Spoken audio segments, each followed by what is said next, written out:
Sallallahu ala Muhammad sallallahu alaihi wasallam. Sebelum menonton video ini, jangan lupa untuk subscribe dan like agar channel ini bisa lebih berkembang. Selamat menyaksikan. Terima kasih Bang Tola, Topik Lala.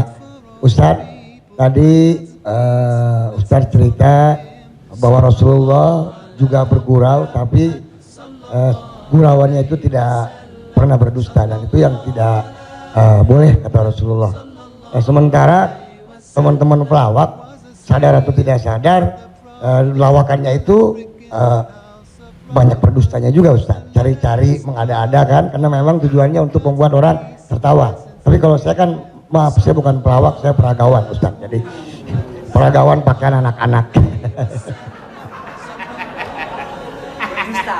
Jadi saya dengar dusta kan gitu ya.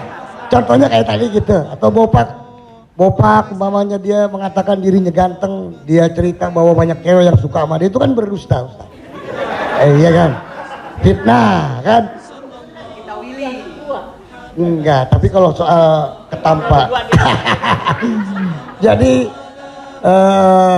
mohon dijelaskan kembali oleh Ustadz Abdul Somad batasan bagaimana di dalam melawak yang tidak boleh berdusta, sehingga kalau memang ternyata pelawak tidak boleh berdusta dalam melawakannya, mungkin saya sedang pikir-pikir dulu untuk melanjutkan profesi gini Ustaz.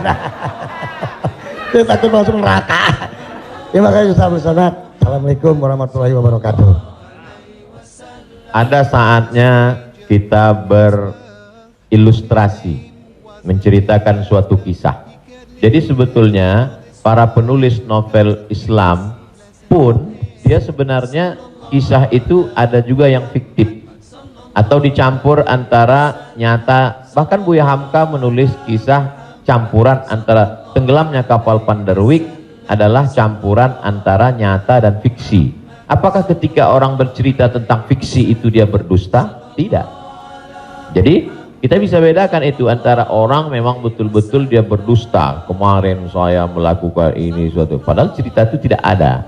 Beda dengan dia misalnya katakan, saya ini Ustadz seorang peragawan, tapi peragawan pakaian anak-anak.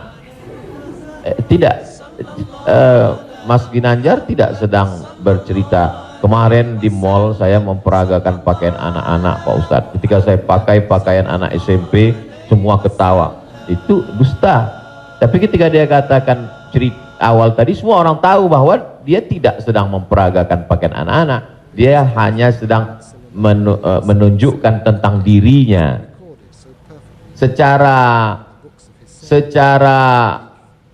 sebenarnya di balik kalimat itu Mas Ginanjar sedang menjatuhkan dirinya di hadapan orang lain, kan?